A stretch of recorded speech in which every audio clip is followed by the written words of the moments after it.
ನಮ್ಮ ನಿಜವಾದ ಸ್ವರೂಪದ ಅನುಭವದ ಬೋಧ ಮಾಡ್ಬೇಕವ. ತತ್ವಜ್ಞಾನ ಎದಕ್ಕತ್ತಾರ?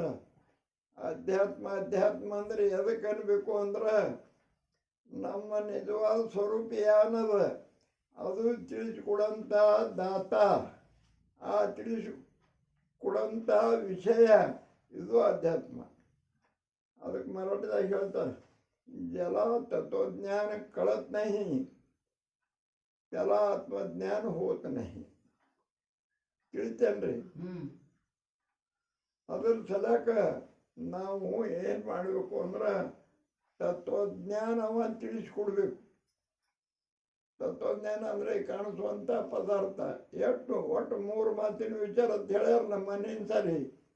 ಒಟ್ಟು 3 ಮಾತು ವಿಚಾರ ಪರಮಾರ್ಥದೊಳಗೆ.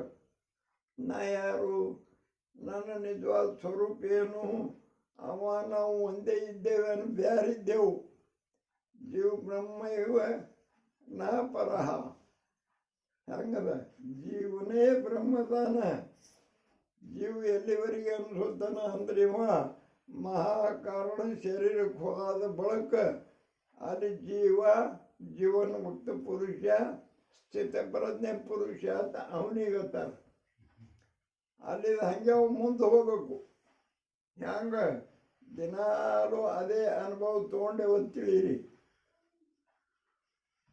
ಅದು ಮರಿಬೇಕು, ಅನುಭವ ಮರಿಬೇಕು, ಮರ್ತ ಅನುಭವ ಬರಬೇಕು. ಅದೇ ನಮ್ಮ ನಿಜವಾದ ಬ್ರಹ್ಮ ಸ್ವರೂಪ. ಇನ್ನೊಂದು ದೃಷ್ಟಿಯಲ್ಲಿ ಹೇಳ್ಬೇಕಂದ್ರೆ ನಾ ಪಡೆದಂಥ ಆತ್ಮಸ್ವರೂಪದ ಅನುಭವ ಇನ್ನೊಬ್ಬರಲ್ಲಿನೂ ಆತ್ಮಸ್ವರೂಪ ಅದ. ಆ ಅನುಭವ ಅವರಲ್ಲಿ ನಾವು ಗುರುತಿಡಬೇಕು. ಇದಕ್ಕೇನು ಬೇಕು? ಅಂಶದ ಭೂತದಯ ಬೇಕು, ಪ್ರೇಮ ಬೇಕು. ಇದಕ್ಕೆ ಉದಾಹರಣೆ ಅಂದ್ರೆ ನಾಮದೇವ್ ಮಹಾರಾಜರು ಏನು ಮಾಡ್ತಿದ್ರು, ಅವರು ದೇವ್ರಿಗೆ ಕೈ ಹಿಡಿದು ಹೋಗೋದು ಅದೊಂದು ವಿಷಯ ಬೇರೆನೇ ಅದ. ಅವರು ಬುತ್ತಿ ತೊಗೊಂಡು ಇಟ್ಟಾರ, ಒಳಗೆ ಜಳಕ ಮಾಡ್ಲಕತ್ಯಾರ. ಆತ್ಮಜ್ಞಾನದ ಅನುಭವ ಆಗಿತ್ತು. ಮತ್ತೊಬ್ಬರ ಬಲ್ಲಿನೂ ಆತ್ಮಸ್ವರೂಪ ಆದ ಅವ್ರಿಗೆ ಅನುಭವ ಬರ್ತಿತ್ತು. ಅಂತರ್ದ ನಾಯಿ ಬಂದು ಒಂದು ಚಪಾತಿ ತೊಗೊಂಡು ಹೋಯ್ತು, ಓಡ್ಲಕತ್ತು. ನೋಡಿದ್ರು ಇವರು, ಹಂಗೆ ಯಾಕೆ ಹೋತಿ, ಒಣ ಚಪಾತಿ ಆಗ್ತೈತಿ, ತುಪ್ಪಿನ ಮೇಲೆ ಅದು ದಮ್ಮಿಡಿ ಕೊಡ್ತಾ ಬೆನ್ನು ಹತ್ತಿದ್ರು. ಇದಕ್ಕತ್ತಾರ ಭೂತದಯ. ಇನ್ನೊಬ್ಬರ ಬದಲ ಪ್ರೇಮ ಉತ್ಪನ್ನ ಆಗಬೇಕು. ಇಲ್ಲಾಯ್ತಂದ್ರೆ ನಮ್ಮದು ಸ್ವಭಾವ, ಅಜ್ಞಾನಿ ಮಂದಿದು ಸ್ವಭಾವ ಹಂಗದ.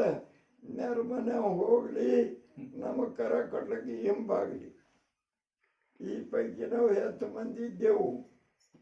ಅದರಾಗ ಸುಖ ಸಿಗಲ್ಲ.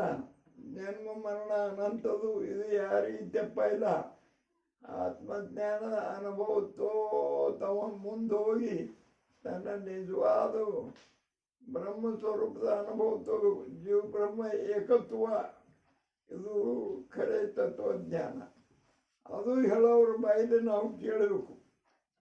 ಇಲ್ಲಾಂದ್ರೆ ಬೋಲೆ ತೈಸಾ ಚಾಲೆ त्याची ಒಂದವಿ ಪಾವಲಿ.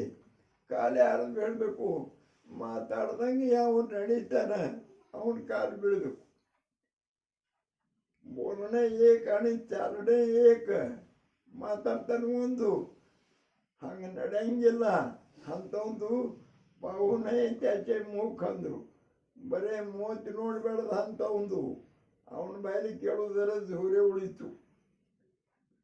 ಅದಕ್ಕೆ ನಿಮ್ಮ ಮನೆ ಅಂದಿನ ಸತ್ಸಂಗದ ಇದು ಹೇಳುತ್ತೆ, ಎಲ್ಲಾರು ಧ್ಯಾನದಾಗಿಡ್ರಿ. ನಾಳೆ ಗುರುವಾರ ದಿನ ಸತ್ಸಂಗ ಅಂದರೆ ಏನು, ಸತ್ಸಂಗ ಮಹಿಮಾ ಅದು ವಿಷಯ ಏನದ ನಾವು ನೀವು ತೋಳನು. ಆದರೆ ಈಗ ತೊಗೊಂಡಂಥ ಕೇಳಿದಂಥ ವಿಷಯ ಹಂಗೆ ನಮ್ಮಲ್ಲಿ ಎಲ್ಲರಲ್ಲಿ ಸದ್ಬುದ್ಧಿ ಅನ್ನೋಂಥದ್ದು ಬಂದು ನಮಗೆ ಅಂಥ ಅನುಭವ ಬರಂಗ ಆ ಸದ್ಗುರುನಾಥ ನಮ್ಗೆ ನಿಮ್ಗೆ ಎಲ್ಲರಿಗೂ ಆಶೀರ್ವಾದ ಮಾಡಲಿ, ಉದ್ಧಾರ ಮಾಡಲಿ ಅಂತ ತಿಳ್ಕೊಂಡು ಅವ್ರು ನುಡಿಸಂತ 4 ಮಾತು ಅವ್ರ ಪಾದಕ್ಕೆ ಅರ್ಪಣೆ ಮಾಡಿ ಇವತ್ತಿನ ವಿಷಯ ಮುಗಿಸ್ತದೆ. ಶ್ರೀ ಸದ್ಗುರುನಾಥ ಭಾವಸಾಹೇಬ್ ಮಹಾರಾಜ್ ಕಿ ಜೈ. राजाधिराज श्री सद्गुरुनाथ सिद्धरामेश्वर